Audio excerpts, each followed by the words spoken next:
안녕하세요. 저희가 이제 빌립보서로 그동안 은혜를 나누고 있습니다. 한 달에 한 번씩 말씀을 나누고 있어서 오늘이 이제 11월부터 시작했기 때문에 네 번째 시간이 됩니다. 빌립보서의 말씀을 통해서 우리가 하나님이 저에게 보여주셨던 원미션, 하나 되어서 선교를 이루자는 그 비전에 대한 하나님의 뜻을 배우고 있는 시간입니다. 언제나 그렇듯이 복습으로 시작합니다. 제가 빌립보서 말씀을 계속 이어져 오고 있기 때문에 앞부분을 이해하는 것이 오늘의 본문을 이해하는 데 반드시 필요합니다. 우리가 첫 번째 시간에 나눴던 핵심 구절은 첫 번째 시간의 제목 자체가 나의 간절한 기대와 소망이었습니다.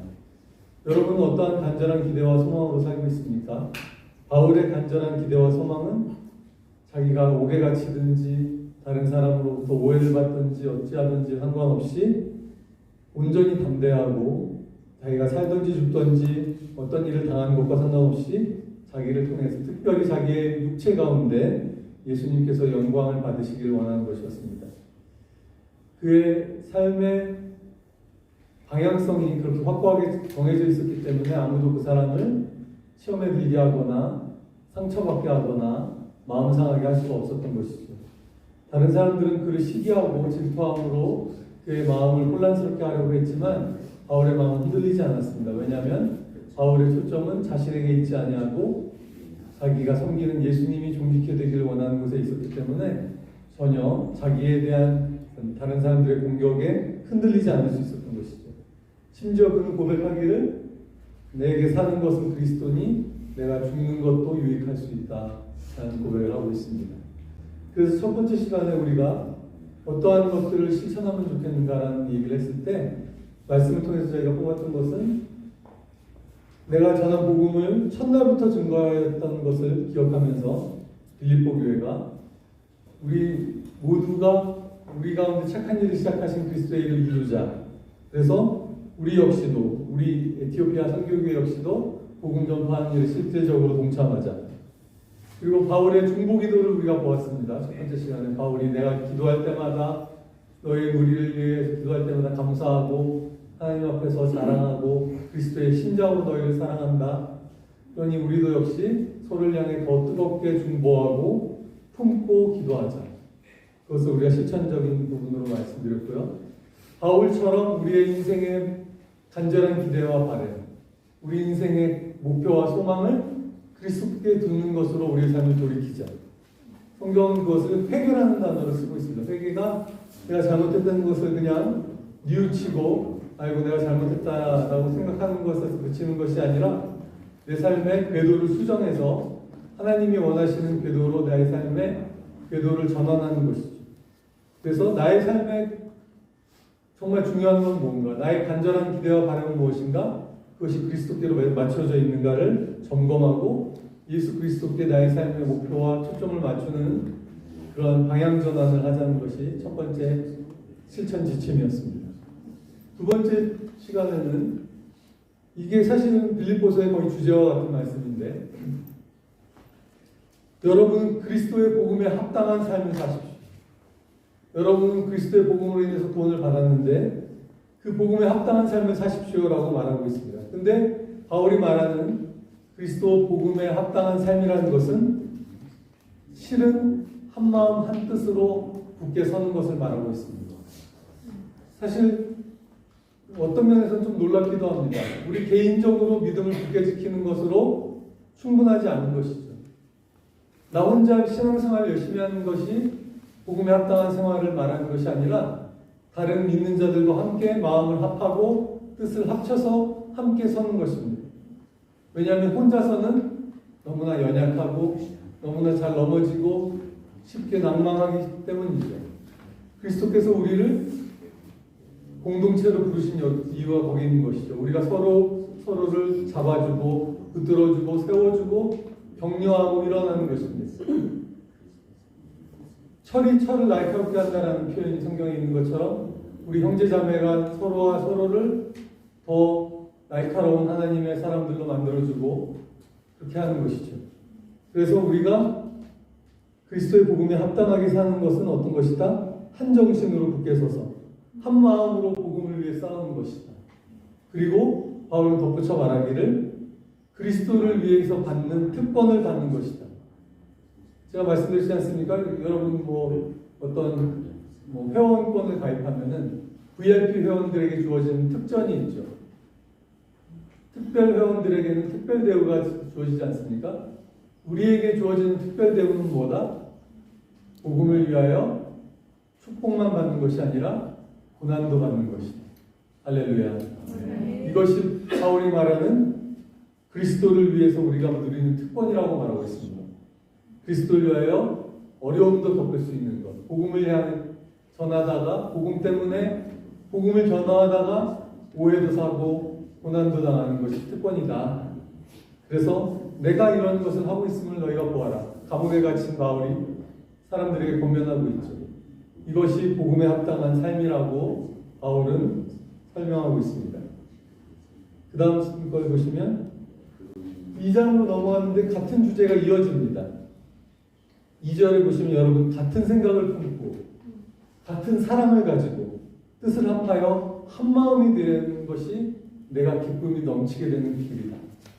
만약에 여러분이 하나님으로부터 오는 어떤 격려를 받았다면, 어떤 위로를 받았다면, 즉 하나님이 주시는 어떠한 은혜를 받으시는 게 있다면 다른 것 하지 말고 한 마음 되고 한 뜻으로 섬기고 그리고 뜻을 합치라는 것. 계속 이어지는 내용이죠.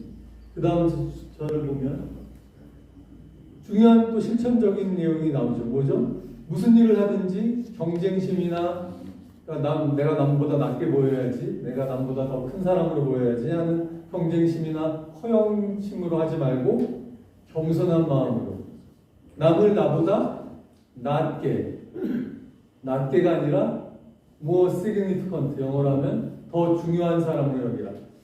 정말 이게 어려운 일입니다. 여러분 생각해 보십시오.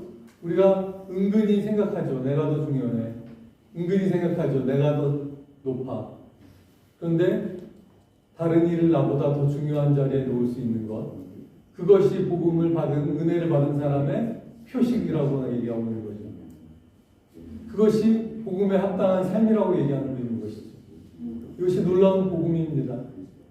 내가 은혜를 받았다면 내가 높아지는 것이 아니라 내가 은혜를 받았다면 다른 사람들과 마음을 합하려고 하고 남을 나보다 낮게 여기고 또 자기의 일을 돌볼 뿐만 아니라 다른 사람의 일을 돌아보는 사람이 되죠. 그래서 제가 뭐라고 그랬죠? 오지랖 공동체. 그죠? 오지랖.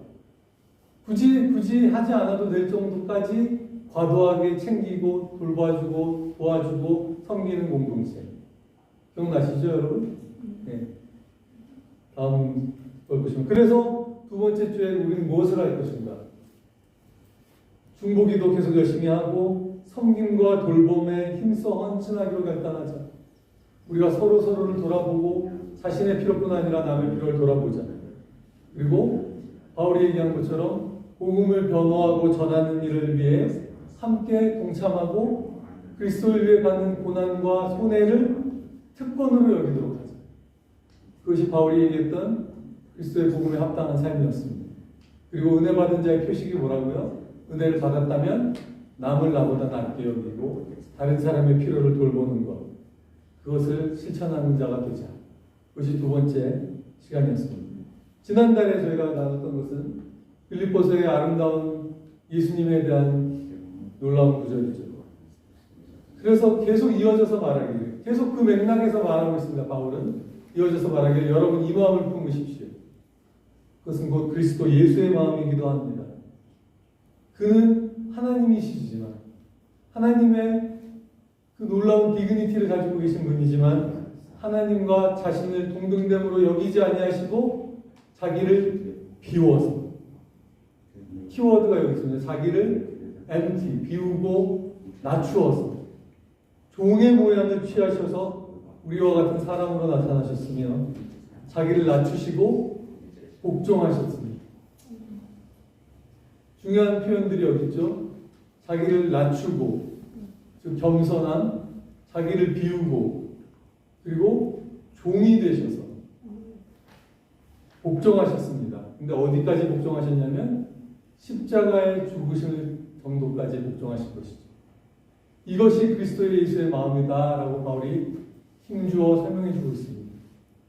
여러분, 우리에게 하나가 되기 위해서는 다들 자기가 낫고 자기가 더 높은 사람이라고 생각하고 중요한 사람이라고 생각하고 그러면 하나 될 수 없겠죠. 서로가 서로를 더 나은 사람으로 여겨주고 그리고 자신이 마땅히 누릴 수 있는 권리와 권세마저도 내려놓을 수 있으면 우리가 서로가 서로를 보듬고 품고 포용하는 공동체가 될 것입니다. 그러면 이미 하나님의 나라가 우리 가운데 이루어진 것이 아니겠습니까? 그리스도의 마음이 이것이라고 말하고 있습니다. 그래서 다음을 주시면 세 번째 시간에 우리가 그럼 어떻게 실천적으로 할 것인가? 내가 너무나 당연하다고 생각할 수 있는 권리마저도 내려놓는 연습을 해보자. 이거는 내 거고 하나님의 본체셨던 예수님이 마땅히 누릴 수 있는 권세까지도 내려놓으셨다면 우리 역시도 우리가 마땅히 주장할 수 있는 내 것까지도 내어놓는 연습이 필요하지 않겠는가. 그리고 좀 더 나아가자면 누군가를 위해 섬기는 자가 되자 종이 되자. 그것이 그리스도 예수의 마음을 품는 것이다. 그리고 예수님이 우리의 모양으로 사람의 모습으로 나타나시고 우리 가운데 오신 것이죠. 그래서 우리도 섬기고자 하는 그 사람의 처지에 취하고 그 자리에 함께 거하자. 그리고 예수님의 핵심적인 단어는 순종이었죠. 죽기까지 순종하셨고 어디에서 죽기까지? 십자가에서 죽기까지. 순종을 거듭 실천함으로 날 실질적으로 낮추자. 내가 생각하는 바로 그 끝, 그 이상까지의 순종을 결심하고 실천하자. 굉장히 어려운 얘기입니다. 우리가 우리의 힘과 노력으로 할 수 없는 부분입니다. 그래서 오직 그리스도의 마음이 우리 가운데 품어져야만 가능한 일인 것입니다. 아멘. 아멘. 자, 이 흐름 속에서 오늘의 구절이 나옵니다. 그러므로 사랑하는 여러분, 그러므로 사랑하는 여러분, 여러분 또 여기서 바울이 뭐라고 그럽니까? 여러분이 언제나 순종한 것처럼 내가 함께 있을 때뿐만 아니라 지금 내가 여러분과 같이 함께 있지 않는 이때, 감옥에 갇혀서 여러분과 같이 있지 않는 이때에 더욱더 순종하십시오. 누가 보거나 리더가 보거나 다른 사람이 본다고 순종하는 척하는 것이 아니라 더 순종하십시오.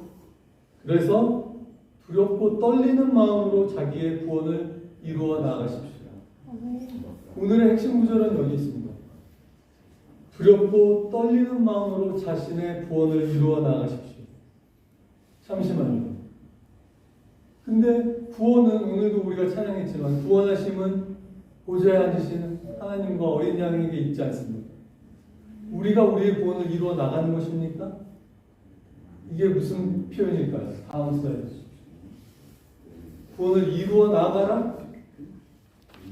구원은 하나님의 전적인 은혜로 예수 그리스도의 공로로 인해서 우리에게 주어진 것 아닙니까? 그런데 어떻게 우리가 구원을 이루어 나갈 수 있습니까? 워크아웃이라고 영어로 되어 있고 그 이루어 나간다는 표현은 실현시켜 나가는 것, 성취한, accomplish, 완성하는 것, 이런 표현들이 더 헷갈리죠? 아니 하나님만이 하실 수 있는 영역이 아닌가? 우리가 어찌 우리의 구원을 실현하는가, 이루어 나갈 수 있는가? 저는 이 말씀을 묵상하면서 드는 또 이 문맥상에서 이 말씀을 볼 때에 일단 먼저 영원 구원이, 우리의 구원이 개인적으로 죄를 용서받고 천국에 가는 것에 대한 얘기인 것입니다. 여러분, 하나님이 우리를 구원하신 것이 내 죄가 용서받아서 나는 천국 열차 올라타고서 하늘나라 가지요. 하늘나라 가는 열차 티켓을 받아들고 천국에 가서 그 천국은 마치 놀이동산과 같은 엄청난 행복한 곳에 가서 마음껏 누리는 것이 구원인 것인가? 구원의 참 의미가 과연 거기에 담겨 있을 것인가? 내가 죽을 수밖에 물론 내가 죽을 수밖에 없었다가 살아나는 그 놀라운 생명의 경험이긴 한데, 그러면 구원의 참 의미는 점점 가면서 느끼기는 바울이 계속 얘기하고 있는 것. 하나가 되고 한 마음이 되고. 뭐죠? 우리의 온전한 사랑과 관계 회복에 구원의 초점이 놓여 있는 것이 아닙니다. 다음 보십시오. 하나님은 사랑이십니다. 하나님은 우리를 죄 때문에 떠났던 우리에게 손을 먼저 내미시고 관계를 회복하기를 원하셔서 우리 가운데 아들 예수 그리스도를 보내주신 분이십니다. 구원은 생명력의 회복이라고 우리가 생각할 때, 생명이라는 것은 소통할 수 있는 능력, 관계 맺을 수 있는 능력이라고 말씀드릴 수 있습니다. 즉, 사랑이신 하나님이 우리와 사랑을 회복하기 위해서 사랑을 나누고 주고받을 수 있는 관계로 우리를 회복시켜 주시는 것이 구원인 것이죠. 단지 죽은 목숨이 살아나기만 하는 것이 아니라, 살아난 다음에 그럼 무엇을 할 것입니까? 그 사랑이신 하나님을 닮아서 사랑을 할 수 있고 사랑을 받을 수 있는 존재가 되는 것이 구원인 것이죠. 하나님의 형상을 따라 지음받은 존재로 우리의 구원은 온전한 사랑, 사귐과 교제의 회복, 그리고 관계적인 회복이라고 이해하는 것입니다. 여러분, 저는 안타까운 얘기를 들은 적이 있어요. 제가 미국에 안식년을 보내고 있을 때 캘리포니아 쪽에서 있었는데, 거기에 한 한인교회가 있었는데, 한인교회가 주변에 방글라데시 이주 노동자들이 많이 들어오게 됐대요. 그 교회 주변으로, 그 지역으로. 근데 교인들이 투표를 했어요. 한인교회 교인들이. 우리가 저들을 도울 것인가 말 것인가. 투표를 했다는 것 자체도 아이러니하지만 투표 결과가 참담합니다. 95%가 넘는 사람들이 돕지 말자. 우리가 너무 번거롭고 힘들고 한도 끝도 없을 것이다. 저는 그 얘기를 듣자마자 거기가 과연 교회인가? 그것이 과연 구원받은 백성들의 공동체인가?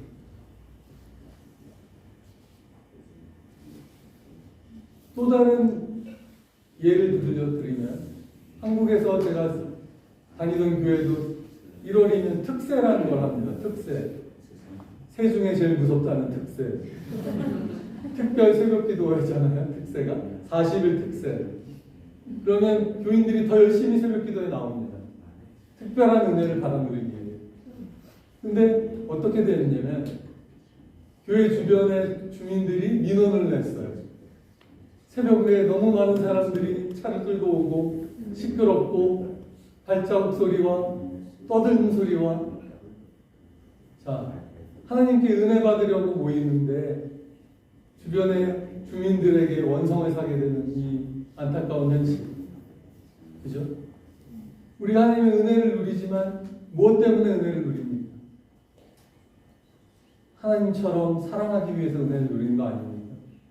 하나님의 사랑을 나만 경험하기 위해, 은혜를 받기 위해, 그것은 마치 세상에서 스펙을 더 쌓아서 남들보다 더 높은 위치로 가겠다는 마음과 다를 바가 없는 것이죠. 그렇죠? 근데 바울은 여기 재밌는 표현을 쓰기를, 두려움과 떨림으로 너희의 구원을 이루라. 저는 이 구원을 이루라는 표현 자체는 굉장히 관계적인 표현인 것처럼 얘기했는데, 바울이. 근데 마치 그것은 하나님께 예배드릴 때처럼, 하나님의 임재 가운데 서는 것과 같은 마음가짐과 자세로 그 구원을 이루어 나가라는 표현을 쓰는 것에 주목합니다. 여러분, 새벽 기도에 그 열심으로 달려가는 그 마음이 우리 주변의 이웃에게 달려갈 때도 같은 마음이어야 하지 않겠습니까? 하나님의 임재가 있다라고 여겨지는 성전에 들어올 때 그 두렵고 떨리는 마음가짐으로 우리의 날마다의 구원을 이루어 나가는 것이죠. 그 구원은 다른 사람들을 위해 나의 가장 귀한 것을 나눠줄 수 있는 것이죠. 그래서 요한 1서 3장 16절에 저는 그 성경을 그렇게 장절을 아는 사람들이 아마 의도적으로 했을 수도 있다고 생각하는 게 요한복음 3장 16절에 여러분이 너무 잘 아시는 요한복음 3장 16절에 하나님이 세상을 이처럼 사랑하사 독생자를 주셨으니 그런즉 누구든지 저를 믿는 자마다 멸망치 않고 구원을 얻게 하려 하시니 이 구절을 너무나 사람들 사랑하고 좋아하잖아요. 그런데 요한이 또 쓴 요한 1서 3장 16절에는 뭐라고 써있는지 아십니까? 주께서 우리를 위하여 목숨을 버리셨으니 이로써 우리가 사랑을 알고 우리도 형제 자매를 위하여 목숨을 버리는 것이 마땅하신데 절묘하지 않습니까, 여러분? 저 혼자 절묘한 것 같은데 저는 너무 이 요한 1서 3장 16절에 더 큰 은혜를 받습니다.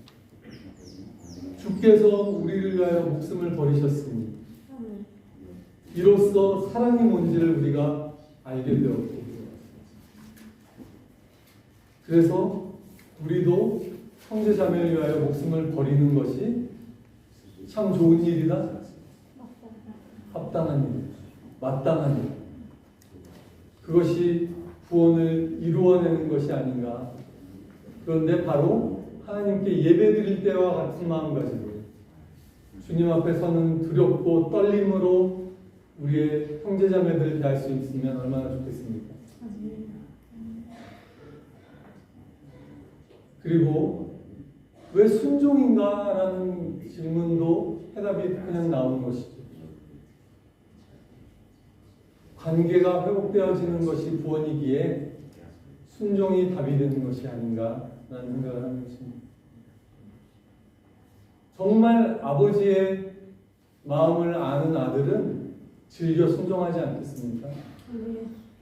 아버지가 선하신 아버지시고 실수가 없으신 아버지시고 정말 좋은 계획을 가지고 계시고 아버지의 계획이 완전하신 한 것을 믿고 신뢰할 수 있으면 어거지로 순종하지 않고 즐겨 순종하게 되죠.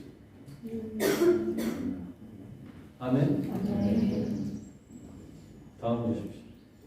앞에 구절 제가 12절만 봤는데 성경을 다시 한번 보면요. 두렵고 떨리는 마음으로 구원을 이루어 나가십시오라는 것에 대한 말씀의 해설이었고요. 13절 하나님은 여러분 안에 활동하셔서 저는 이 구절도 또 아주 미스테리한 구절이거든요. 하나님은 여러분 안에 활동하셔서 여러분을 하여금 하나님을 기쁘게 하여 드릴 것을 영원하시고 실천하게 하시는 분이십니다. 자, 여러분이 행하는 바가 여러분이 행하는 겁니까? 하나님이 주신 마음으로 하게 되는 겁니까?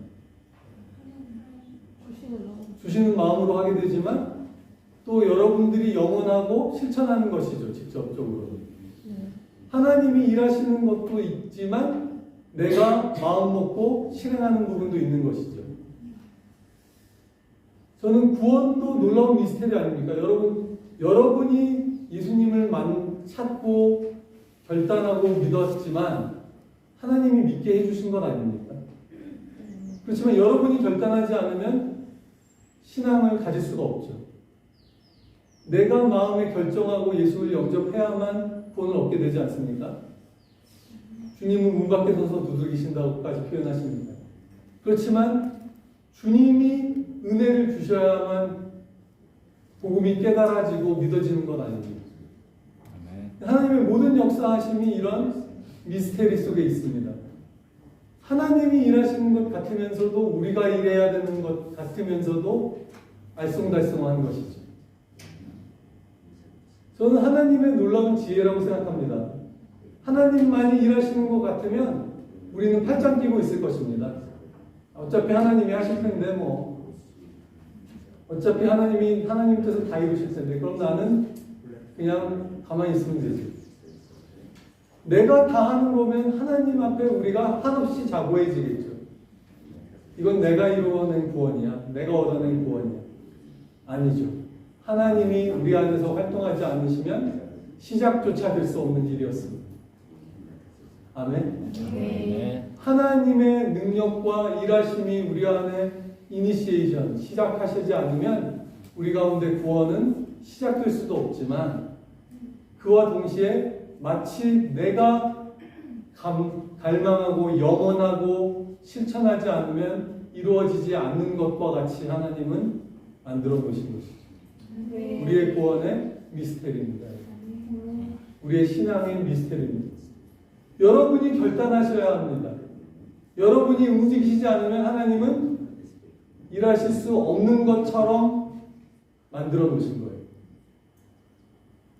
우리가 아니면 하나님은 움직이지 않으시는 것처럼 선교가 하나님의 선교지만 우리가 없이는 될 수 없는 것처럼 만들어 놓으신 것이죠. 구원이 하나님의 구원이지만 우리가 갈망하고 영원하고 행동하지 않으면 임하지 않게 만들어 놓으신 것이죠. 다음 슬라이드로 가겠습니다. 그래서 제가 우리의 노력의 산물인가? 그렇지만 또 않고 그렇기도 하고 우리가 바라고 실천해야만 이루어지는 면도 있지만 하나님이 우리 안에서 역사하고 일하시지 않으면 시작조차 될 수 없었던 일이죠. 그래서 우리의 몫이 있고 하나님이 동일하게 함께 하시는 몫이 있고 구원을 함께 이루어가는 자로 우리를 부르신 것입니다. 우리의 몫은 제가 생각하기에 이게 제 표현으로 써본 겁니다. 하나님이 주시는 선한 부담감에 순종하고 또한 그분께서 슬퍼하시는 것들에는 마치 눈이 먼 것처럼 마치 귀가 먹은 것처럼 손이 달린 사람처럼 반응해야 되는 것입니다. 그것은 예수님이 뭐라고 그러셨냐면 너의 오른손이 너의 범죄하게 하고 네 오른손을 찍어내버려. 오른손 때문에 네가 하나님을 슬프시게 하고 하나님 기뻐하지 않는 일을 행한다면 오른손이 없는 사람처럼 돼버려. 너의 오른눈이 너를 범죄하거든 눈을 뽑아버려. 진짜 뽑기까지 하기는 어렵겠지만 제가 그래서 이렇게 표현한 것입니다. 뭐라고요? 마치 하나님 당신을 기쁘시게 하기 위해서 나는 눈먼 사람처럼 되겠습니다. 세상에 많은 영화들이 나와 있습니다. 모든 영화들을 볼 수 있어요. 여러분들 다 18세 이상이 되고 나면 어떤 영화도 못 보는 제한이 없습니다. 우리 아들들이 아빠 나 영화 봐도 돼? 그 18세 이하 관람불가야. 그러니까 아유 다들 보는데 근데 여러분 이제 18세가 넘어가면 법적으로 모든 영화를 볼 수 있어요. 그렇지만 모든 것이 유익하지 않아요. 그렇죠? 내가 하나님을 사랑하기 때문에 나는 그런 영향력 있는 영화들에 눈먼 사람이 되겠다는 결단을 하는 사람도 있겠죠. 귀먹은 사람이 되겠다. 하나님 기뻐하지 않는 것에 구원을 이루어 나가는, 실현시키는, 성취시키는, 완성하는 믿음과 순종의 삶, 이것이 바로 그리스도의 복음에 합당한 삶이 아닙니다. 여러분은 어떠한 삶을 살고 계십니까? 내가 받은 구원을 가지고 이 구원을 가지고 무엇을 하고 계십니까? 하나님 날 구원해 주셨으니 아이고 잘됐네, 나 살았네 라면 아직 구원에 대해서 더 많이 우리가 경험하고 누려야 하겠죠. 그리고 나서 14절 아까 또 안 봤는데 14절의 중요한 표현이, 저는 14절이 너무 중요한 구절이라고 생각합니다. 한번 같이 읽어볼까요? 여기 써있는 표현으로. 시작. 무슨 일이든지 불평과 시비를 하지 말고 하십시오. 정말 실천하기 어려운 구절 중에 하나입니다. 무슨 일을 하든지 불평과 시비하지 말고 하십시오. 이게 구원을 이루는 것과 무슨 상관이 있는 겁니까 도대체?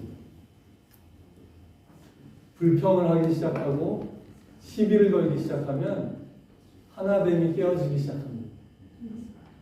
마음이 상하기 시작하고 갈라지기 시작합니다.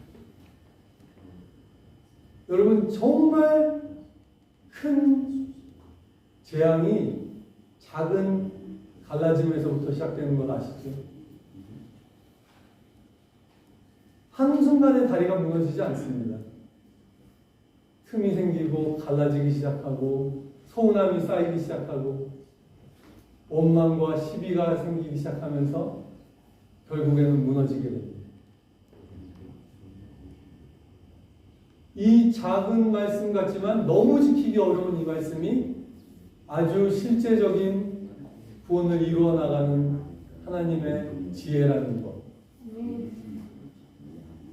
주여 우리 가운데 원망과 시비를 제하십시오. 네. 다시 다음. 그래서 제가 정리해 보기를 순종의 가장 기본기는 우리의 입술을 제어하는 것이야. 이거 굉장히 어렵다고 야고보서에 되어 있습니다. 메시지 성경이라는 성경에 이걸 어떻게 14절에 있냐면 무슨 일을 하든지 기꺼운 마음으로 흔쾌히 하십시오. 말다툼하거나 따지지 마십시오. 저 느낌표가 제가 쓴 게 아니라 원래 있습니다. 저 메시지 성경에. 말다툼하거나 따지지 마십시오. 기꺼운 마음으로 흔쾌히 하십시오. 영어로도 grumbling 막 불평불만하는 거죠. 그리고 disputing 하지 마십시오. 얼마나 프랙티컬한 얘기입니까? 실제적인 얘기. 주여 우리 가운데 불평과 불만을 제하시기를 원합니다. 우리 입술에 파수꾼을 세워주십시오. 이것이 구원을 이루어 나가는 중요한 하나님의 지침입니다. 그리고 15, 16절을 보겠습니다. 그 다음 그리하여 이렇게 불평불만 없이 여러분이 구원을 이루면 어떻게 되는 그리하면 이 구부러지고 뒤틀려진 세대 가운데 이 세상에 이 세대를 뭐라고 바울이 표현하냐면 구부러지고 뒤틀려졌다고 말해요. 사람들의 마음이 다 삐딱하지 않습니까, 여러분? 왜 그렇게 꼬여 있습니까? 뒤틀려져 있습니까? 이 세대 가운데서 순결하고 흠이 없는 세율, 다림질된 빳빳하게 다림질된 마음을 갖는 것이죠. 기생충이라는 영화에 나옵니다. 돈 많은 사람들은 돈으로 마음을 데려가지고 마음이 빳빳해.